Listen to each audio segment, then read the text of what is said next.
नमस्कार, मैं अपूर्वा। आप देख रहे हैं यूथ इंडिया। आइए नजर डालते हैं आज के कुछ खास खबर की ओर।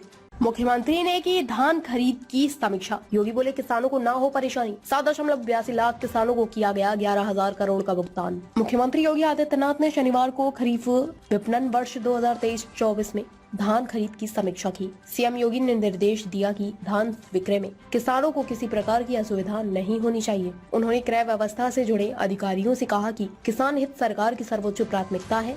यदि धान क्रय में लापरवाही बढ़ती जाती है तो दोषी के विरुद्ध कठोर कार्रवाई की जाएगी। 7.82 लाख किसानों को 11,170.55 करोड़ रुपए का भुगतान किया गया। धान खरीद के लिए 70 लाख मीट्रिक टन धान का क्रय लक्ष्य निर्धारित है। बीजेपी के राष्ट्रीय अधिवेशन का दूसरा दिन। अमित शाह आज कांग्रेस के खिलाफ प्रस्ताव लाएंगे। पीएम मोदी के भाषण के साथ होगा समापन। दिल्ली के भारत मंडपम में 17 फरवरी से भाजपा का राष्ट्रीय अधिवेशन चल रहा है। आज इसका दूसरा दिन है। सबसे पहले भाजपा शासित राज्यों की मुख्यमंत्री परिषद की मीटिंग होगी। इसमें भाजपा शासित राज्यों के मुख्यमंत्री और डिप्टी सीएम शामिल होंगे। पार्टी अध्यक्ष जेपी नड्डा और प्रधानमंत्री नरेंद्र मोदी भी मौजूद रहेंगे। बैठक में लोकसभा चुनाव की तैयारियों और केंद्र और राज्य सरकारों की योजनाओं को लेकर चर्चा होगी। इसके अलावा गृह मंत्री अमित शाह आज दूसरा प्रस्ताव जारी रखेंगे। इसमें कांग्रेस और INDIA गठबंधन पर चर्चा होगी। अधिवेशन का समापन पीएम मोदी के भाषण के साथ होगा। अमित शाह से पहले अधिवेशन के पहले दिन रक्षा मंत्री राजनाथ सिंह राजनीतिक प्रस्ताव लाए थे। महाराष्ट्र सीएम बोले, मैं पिता पति के रूप में फेल हुआ। शिंदे के बेटे ने कहा था, इनके पास हमारे लिए कभी समय नहीं था। महाराष्ट्र के मुख्यमंत्री एकनाथ शिंदे ने शनिवार 17 फरवरी को कोल्हापुर में शिवसेना के 2 दिनों के कन्वेंशन के दौरान कहा कि एक पिता पति के रूप में वे फेल हो गए। शिंदे ने कहा, मैं अपने परिवार की उम्मीदों पर खरा नहीं उतर सका, मुझे इसका अफसोस है। शिंदे ने कहा, कल श्रीकांत शिंदे के बेटे के भाषण से मुझे परिवार के दुखों का एहसास हुआ। श्रीकांत ने मेरी आंखें खोली। मैं जब घर जाता था तो बच्चे सो जाते थे। मैं अपने बेटे से हर महीने मिल नहीं पाता था। अपने परिवार के बारे में बात करते हुए शिंदे भावुक नजर आए।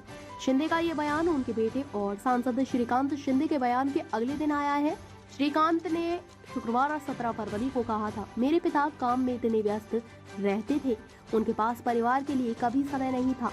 मैं मां से शिकायत करता था कि पापा मुझे समय नहीं देते। श्रीकांत शिंदे ने शिवसेना के कन्वेंशन में भाषण के दौरान ये बातें कही। एकनाथ शिंदे भी वहीं मौजूद थे।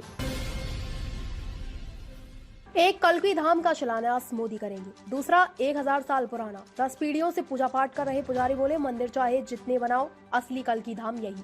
पीएम मोदी कल यानी सोमवार को संभल जिले के एचोड़ा कंबोहो गांव में कल्की धाम का शिलान्यास करने आ रहे हैं। इसका निर्माण निष्कासित कांग्रेस नेता प्रमोद त्यागी उर्फ आचार्य प्रमोद कृष्णम करा रहे हैं। इस बीच संभल कोट पूर्वी में स्थित देश के प्राचीनतम कल्की मंदिर के मुख्य पुजारी महेंद्र शर्मा ने बड़ी बात कही है। उन्होंने कहा कि मंदिर तो घर घर बनाए जा सकते हैं, लेकिन भगवान कल्की का असली धाम यही है जो संभल में युगों पहले से स्थित है। मुख्य पुजारी ने कहा कि 1000 साल पुराने मानचित्र में भी मनुश्री कल्की विष्णु मंदिर के नाम से इस कल्की मंदिर के होने के प्रमाण है।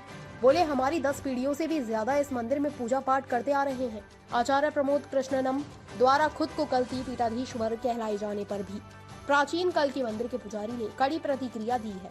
उन्होंने कहा कि पीठ भगवान की नहीं होती है, पीठ गद्दी को कहते हैं। पूर्व कृषि मंत्री सुधाकर सिंह की सीएम नीतीश से मांग। कहा, पिछले 3 कृषि रोड मैप की जांच हो, किसको फायदा हुआ यह सामने आना चाहिए। बिहार में एनडीए की सरकार बनने के बाद सीएम नीतीश कुमार ने महागठबंधन सरकार में राजद कोर्ट के कई विभागों की जांच का आदेश दिया है। इसमें पूर्व डिप्टी सीएम तेजस्वी यादव समेत राजद कोटे के कई मंत्रियों के नाम शामिल हैं। सरकार के इस आदेश के बाद राजद विधायक और बिहार सरकार के पूर्व कृषि मंत्री सुधाकर सिंह सीएम नीतीश से अब तक के सभी कृषि रोड मैप की जांच की मांग की है। सुधाकर सिंह ने सोशल मीडिया एक्स पर एक पीत पत्र जारी कर कहा कि बिहार सरकार पिछली सरकार के कई विभागों की जांच करवाना चाहती है। अच्छी बात है, जांच करवाइए, लेकिन कृषि विभाग में लिखा हुआ मेरा पीत पत्र भी जरूर देखिएगा और पिछले 3 कृषि रोड मैप का भी जांच जरूर करवाइएगा।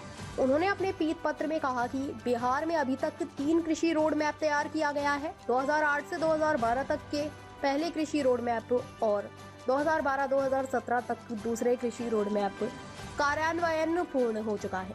तीसरे कृषि रोड मैप 2017-2022 का कार्यान्वयन अभी किया जा रहा है।